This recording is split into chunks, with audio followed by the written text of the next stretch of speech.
لوگوں کے ماں باپ ان کے پاس ہیں. سنو دل کو تھام کے، میں آپ کو ایک قصہ سناتا ہوں. جس دن نبی اکرم صلی اللہ تعالی علیہ وسلم نے مکہ المکرمہ کو فتح کیا، اس رات وہ اپنی بہن سیدنا ام ہانی رضی اللہ تعالی عنہ کے گھر گئے ہیں. پیارے نبی صلی اللہ علیہ وسلم ام ہانی کے گھر پہنچے تو رات کا وقت ہے. پوچھا کھانے کے لیے کچھ ہے؟ یا رسول اللہ کچھ نہیں، ایک باسی روٹی ہے. سرکے کے ساتھ باسی روٹی نبی علیہ الصلوۃ والسلام کو پیش کی گئی. اب جب وہ باسی روٹی نبی علیہ الصلوۃ والسلام نے کھائی تو جب بستر لگ گیا تو اللہ کے نبی صلی اللہ علیہ وسلم نے اپنی بہن، جو چچا زاد بہن ہے آپ صلی اللہ علیہ وسلم کی، حضرت ام ہانی رضی اللہ تعالیٰ عنہ، ان کو یہ نہیں کہا کہ اب آرام کرنا ہے. عمر میں بہت بڑی تھی نبی علیہ السلام سے، 20-25 سال بڑی تھی. ان کو اپنے سامنے بٹھایا، فرمایا ہانی یہاں بیٹھو نا میرے پاس. سامنے بیٹھ گئی ام ہانی. اب جب ام ہانی سامنے بیٹھ گئی ہے نا، اس رات جتنی گفتگو ہوئی ہے وہ دینی مسائل پر نہیں تھی، عبادت پر نہیں تھی، حقوق العباد پر نہیں تھی. ہم تو جو جس کام کا ٹھیکیدار بن گیا، دین کا ٹھیکیدار ہے، دین کی باتیں کرے گا. کاروباری ہے تو کاروبار کی باتیں کرے گا. سیاستدان ہے تو سیاست کی باتیں کرے گا. نبی علیہ السلام نے اس رات کیا بات کی؟ حضرت ام ہانی رضی اللہ تعالیٰ نے جب سامنے بیٹھی ہیں، اس میں سے صرف گفتگو کا مختصر حصہ میں آپ کی گوش گزار کرنا چاہتا ہوں. ام ہانی جب بیٹھ گئیں، آپ کے جو بھانجے وغیرہ تھے وہ بھی ساتھ میں بیٹھ گئے، تو کریم رسول صلی اللہ علیہ وسلم نے جو اپنی گفتگو شروع کی تو فرمانے لگے، ہانی آپ تو عمر میں مجھ سے بڑی ہے نا. یہ کون کہہ رہا ہے؟ کون کہہ رہا ہے جی؟ پیارے پیغمبر صلی اللہ علیہ وسلم. سنو، فرمایا ہانی آپ تو مجھ سے عمر میں بڑی ہیں نا؟ جی یا رسول اللہ میں آپ سے بڑی ہوں. اور نبی علیہ السلام کی آنکھوں میں آنسو آ گئے. فرمایا ہانی یہ تو بتا، میں جب پیدا ہونے والا تھا 2-3 مہینے پہلے میرے والد حضرت عبداللہ کا انتقال ہو گیا، وہ اس دنیا سے چلے گئے، تو میں تو اپنا پیو نہیں تکیا. تم تو بتاؤ، تم نے میرے والد سیدنا عبداللہ کو دیکھا تھا، میرے ابو نظر کیسے آتے تھے؟ بتاؤ مجھے آج کی رات سے.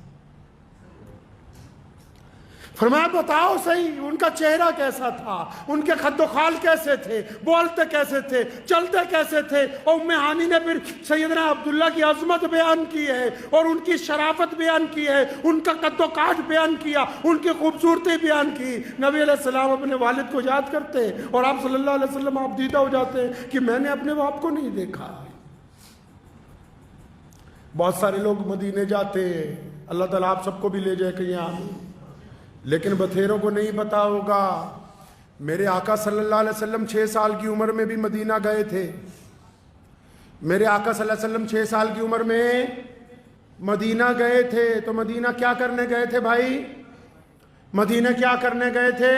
اور مدینہ نبی علیہ الصلوۃ والسلام کا شہر تو ہے ہی، لیکن مسلمانوں، مدینہ میرے نبی علیہ السلام کا ننہال ہے. اور میرے نبی علیہ الصلوۃ والسلام کے ابو محترم کا انتقال مدینہ منورہ میں ہوا تھا. اور سیدنا آمنہ حضور صلی اللہ علیہ وسلم کو 6 سال کی عمر میں ان کے والد کی قبر پر مدینہ منورہ لے کر گئی تھی. تبھی واپسی میں سیدنا آمنہ رضی اللہ تعالی عنہ کا انتقال ہوا. میرے مسلمان بھائیوں یاد رکھو، یہ جو دین ہے یہ صرف عبادت کا نام نہیں ہے. دین ایک مکمل نظام زندگی کا نام ہے. کائنات کا مالک ہو، پوری دنیا کے لیے رحمت ہو، پورے عالم کے لیے ختم نبوت کا تاج پہن کے آئے ہوں، اور پوری دنیا کی سرداریاں جن کے قدموں میں رکھی گئی ہوں، وہ فتح مکہ کے دن اس رات کو اگر یاد کرتے ہیں تو اپنے باپ کو سب سے پہلے یاد کرتے ہیں. اور جن لوگوں کے پاس یہ نعمت ہے، جن کے پاس یہ نعمت ہے، وہ نخرے کرتے پھرتے ہیں، نخرے کرتے ہیں کہ جی ہمیں تو ٹائم نہیں ہے. آج کل آپ بڑے گھروں میں چلے جاؤ، جتنے امیر لوگ ہیں یا آج کل جتنے آپ مڈل کلاس لوگ ہو، جتنے بھی ہو، ایسے جاتے ہیں رات کو ماں باپ کے کمرے میں جیسے کسی بہت ملٹی اسپیشلٹی ہاسپٹل کا ڈاکٹر آیا ہو. جا کے دروازہ کھول کے کیا پوچھیں گے؟ ڈیڈی دوائی کھائی؟ ابو جی دوائی کھائی؟ باپ کہتا ہاں بیٹا کھائی. اچھا شوگر چیک کی؟ ہاں جی کر لی. بی پی چیک کیا؟ ہاں جی کر لیا. اچھا ٹھیک ہے پھر آپ آرام کیجئے، اللہ حافظ. یہ جو کام تو کر رہا ہے یہ تو ایک ڈاکٹر بھی اچھی طرح کر سکتا ہے. یہ جو آپ نے کام پکڑا لوگوں نے کہ باپ کے کمرے میں گئے، ماں کے کمرے میں رات کو گئے اور جا کر کہا کہ اچھا دوائی کھائی کہ نہیں کھائی، بلڈ پریشر چیک کیا کہ نہیں کیا، یہ تو ایک ڈاکٹر بھی اچھی طرح کر سکتا ہے۔ تمہارا کام کیا تھا کہ رات کو جا کے اپنے باپ کے پیر دباتے، اپنی ماں کے پاؤں دباتے، اس کے پاس وقت گزارتے، ان کا مشورہ مانتے۔ پیسوں کی دنیا محتاج نہیں ہے، ماں باپ کو تمہارے پیسے سے کچھ نہیں لینا۔ کون سے پیسے کی بات کر رہا ہے؟ کس پیسے کی بات کرتا ہے؟ جن کے ٹکڑوں پہ ساری زندگی پلا ہے تو ان کے سامنے پیسے کی بات کرتا ہے؟ جنہوں نے اپنا خون جگر پلا پلا کے تجھے بڑا کیا، ان سے پیسے کی بات کرتا ہے؟ ان کو پیسوں کی ضرورت نہیں تھی، ان کو تیری محبت کی ضرورت تھی۔ یہ چاہتے تھے کہ رات کو میرا بیٹا آئے گا تو میرے پاس 1-2 گھنٹے بیٹھے گا، میرے ساتھ چند باتیں کرے گا، لیکن بیٹے کو تو فرصت ہی نہیں ہے۔ حضرت رومی رحمت اللہ علیہ نے ایک حکایت لکھی ہے، فرمایا ایک شخص کی شادی ہوئی، نوجوان بیوی نے کہا تیرا باپ سارا دن کھانستا ہے۔ یہ جو واقعہ ہے مولانا روم رحمت اللہ علیہ نے لکھا ہے۔ تو اپنے باپ کے کمرے میں گیا، کہنے لگا ابا جی تم بہت کھانستے ہو، میری بیوی کو پریشانی ہوتی، یہ کمبل لے لو اور باہر باڑے میں سو جایا کرو، وہاں تمہیں ٹھنڈ نہیں لگے گی اس کمبل کی وجہ سے۔ جب باپ اٹھنے لگا نا تو اس کا بیٹا آیا، مطلب پوتا آیا اس شخص کا، تو اس نے کمبل لے کے نا بیچ میں سے پھاڑ دیا۔ تو اس بندے نے اپنے بیٹے سے کہا کہ تم نے اپنے دادا کا کمبل کیوں پھاڑا؟ کہنے لگا ڈیڈی اس کمبل کو اس لیے پھاڑا ہے کہ کل کو جب تو بڈھا ہو جائے گا نا، کھانسے گا، تو تجھے بھی تو اس باڑے میں بھیجنا ہے، تو اس وقت دوسرا کمبل کہاں سے لاؤں گا، اس لیے آج آدھا کمبل تیرے لیے رکھ رہا ہوں۔ لکھ لو، نشان لگا لو ان لوگوں پہ جو ماں باپ کے نافرمان ہیں، وہ دنیا میں کامیاب نہیں ہو سکتے۔ اللہ تعالیٰ نے یہ پابندی لگائی نماز پڑھنے والوں کے لیے کہ اس سجدے سے پہلے ماں باپ کی رضامندی ضروری ہے۔ اگر یہ سجدہ باپ کی بغاوت کے ساتھ ادا کیا جا رہا ہے، جو شرعاً ناجائز ہو، وہ بغاوت۔ اگر باپ کو گھر میں گالی دے کے آیا، تھپڑ مار کے آیا، باپ سے زیادتی کر کے آیا، بدماشی کر کے آیا، اور پھر آ کے مسجد میں کہا کہ میں تو متقی نمازی ہوں، یہ نمازیں منہ پر ماری جائیں گی۔ میرے کریم رسول کہیے صلی اللہ علیہ وسلم نے فرمایا اے بلال اگر تو تکبیر کہہ دیتا اور میری ماں زندہ ہوتی، فرمایا میری ماں حجرے میں سے مجھے آواز مارتی محمد، تو پھر میں نماز چھوڑ کے اپنی ماں کے پاس چلا جاتا۔ اللہ تعالیٰ نے وہ درجہ عطا فرمایا ہے، اس محبت کو اللہ نے وہ درجہ عطا فرمایا کہ جس کو باپ اللہ نے بنایا اس میں استقامت دی ہے، ہمت دی ہے۔ باپ کے بعد صرف ایک بندہ اور ملتا ہے جو صرف آپ کی کامیابی پر دل سے خوش ہوتا ہے۔ ایک تو باپ خوش ہوتا ہے دل کی گہرائیوں سے کہ میرا بیٹا میری جگہ پہنچ گیا، میرا بیٹا مجھ سے آگے پہنچ گیا، یا پھر دوسرا آپ کا استاد خوش ہوتا ہے، چاہے وہ استانی ہو یا استاد ہو۔ اگر کوئی بندہ ترقی کرتا ہے تو اس کو حسد نہیں ہوتا، وہ خوش ہوتا ہے کہ میرا پڑھایا ہوا بچہ جو ہے آج دنیا کے اندر کامیاب ہو گیا ہے۔ تو جو لوگ جن کو اللہ نے نعمت دی ہے نا، باپ جیسی نعمت جن کو ابھی اللہ نے دے رکھی ہے، ان کو قدر ہی نہیں۔ لوگ اکڑتے ہیں ماں باپ سے، بدتمیزیاں کرتے ہیں۔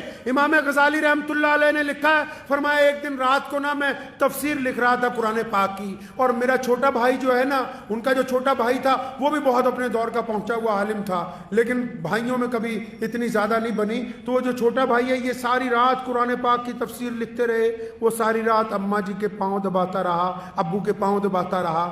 تو اچانک ان کے دل میں خیال آیا، اپنے بھائی کو بلایا صبح فجر کی نماز میں، فرمایا وہ جو رات گزری ہے نا، میرے والا ثواب تو لے لے، اپنے والا مجھے دے دے۔ میرے والا میں ساری رات قرآن لکھتا رہا ہوں، یہ ثواب تم لے لو اور اپنے والا مجھے دے دو۔ تو لیکن ان کے بھائی نے کہا کہ میاں دنیا کے لیے امام غزالی ہو گئے، مجھے تو بیوقوف نہیں بنا سکتے۔ جو ماں باپ کے پاؤں دبانے میں اللہ نے عزت رکھی ہے، وہ تیری ساری رات عبادت کرنے میں بھی وہ لطف آنے والا ہے نہیں ہے۔ اللہ نے جو یہ نعمت عطا کی ہے، یہ جو اللہ نے باپ عطا کیا ہے، کئیوں کی سمجھ نہیں آئے گی کہ باپ ہوتا کیا ہے، لیکن جب خود بن جائیں گے باپ، جب خود اس دور سے گزریں گے، تب ان کو پتہ لگے گا باپ ہوتا کیا ہے، کر کیا سکتا ہے باپ، باپ اپنے بچوں کی تربیت کیسے کرتا ہے۔ میرے والد محترم شیخ اسلام مولانا حبیب الرحمان لدھیانوی رحمۃ اللہ علیہ کو میں نے دیکھا کہ روزانہ ساری زندگی روزانہ جب تک روزانہ اپنے والد کے لیے روزانہ قرآن پڑھ کے صبح دوپہر شام مغفرت کی دعا نہیں کر لینی، اپنے باپ کو یاد نہیں کر لینا، تب تک چین نہیں آتا تھا۔ ایک بندہ جو اتنے بڑے مقام پر پہنچ گیا ہو، وہ اپنے باپ کو یاد کر رہا ہو، ہر بات میں اپنے والد کا ذکر، کیونکہ بندہ جب جس مقام پر پہنچتا ہے، اگر ہم اپنے آپ کو دیکھیں گے، اپنی تاریخ کو دیکھیں گے، اگر میرے جیسا انسان بھی اپنی تاریخ کو دیکھے گا، ہم اگر پیچھے کو جائیں گے، چند سال اور پیچھے چلے جائیں گے، تو ہم تو کسی قابل بھی نہیں ہیں۔ اگر آج جس مقام پر پہنچے ہیں وہ تو باپ کی دعاؤں کی وجہ سے پہنچے۔ اگر کوئی آپ کو جان رہا ہے تو وہ اس لیے نہیں جان رہا کہ آپ عبد الرحمن خان صاحب ہو، فلاں میاں صاحب ہو، وہ آپ کے باپ کی وجہ سے آپ کو جان رہا ہے۔ یہ جو نعمت اللہ تبارک و تعالیٰ نے آپ کو عطا کر دی، جو اگر آپ اس کی نافرمانی کریں گے، امام غزالی رحمۃ اللہ علیہ نے لکھا ہے اپنے مکتوبات میں کہ ماں باپ کے نافرمان کو دنیا میں سزا ملنی طے ہے۔ جو اپنے خاص کر لوگ باپ کی بڑی بدتمیزی کرتے ہیں، بے حرمتی کرتے ہیں، تو پیارے کریم رسول صلی اللہ علیہ وسلم نے فرمایا کہ ماں کے پیروں کے نیچے، اور جنت کہاں رکھی جی؟ ماں کے پیروں کے نیچے۔ جنت کہاں رکھی؟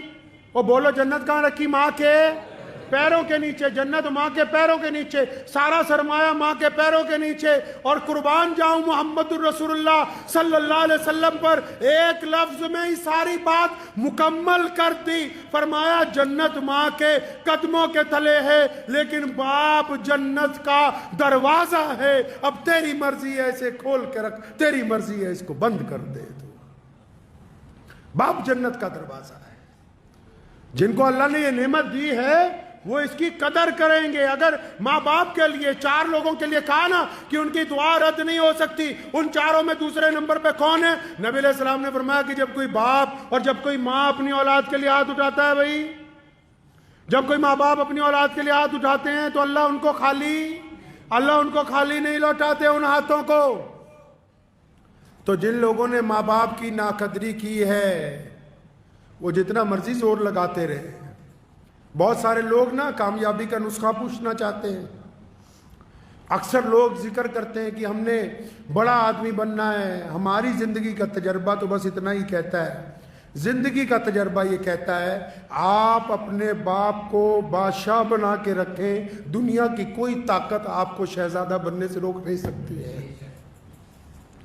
اگر باپ کو بادشاہ نہیں بنایا، اگر آپ کا رویہ آپ کے باپ کے ساتھ آپ کی طرف سے ملازمے والا نہیں، قرآن نے کہا یہ دونوں کندھے جھکا کے، ورنہ قرآن نے تو کہا، نبی علیہ السلام نے کہا طواف جب کرو تو ایسے کندھے اٹھا کے کہ دشمن یہ نہ سمجھے کہ تم کمزور ہو۔ لیکن جب ماں باپ کی بات آئی تو فرمایا یہ دونوں کندھے جھکا کے اپنے ماں باپ کے سامنے بڑی عاجزی کے ساتھ، بڑی انکساری کے ساتھ ان کے ساتھ پیش آؤ، کیونکہ یہ ایک ایسی دولت ہے جس دن آپ کے ہاتھ سے چلی جائے گی آپ یاد کرو گے آپ کو ملے گی نہیں، ڈھونڈو گے ہی نہیں، بستی بستی ملنے کے نہیں نایاب ہیں، تلاش کرتے پھرو گے۔ کچھ باتیں ایسی ہوتی ہیں جو ایک بیٹا صرف اپنے باپ سے کر سکتا ہے، دل کی تختی پہ لکھ کے لے جائیے۔ کچھ باتیں ایسی ہوتی ہیں جو ایک بیٹا صرف اپنے باپ سے کر سکتا ہے، جو ایک بیٹی صرف اپنی ماں سے کر سکتی ہے، اور یہ بیٹا اور بیٹی اس وقت تک شہزادے شہزادی ہیں جب تک ان کے ماں باپ حیات ہیں۔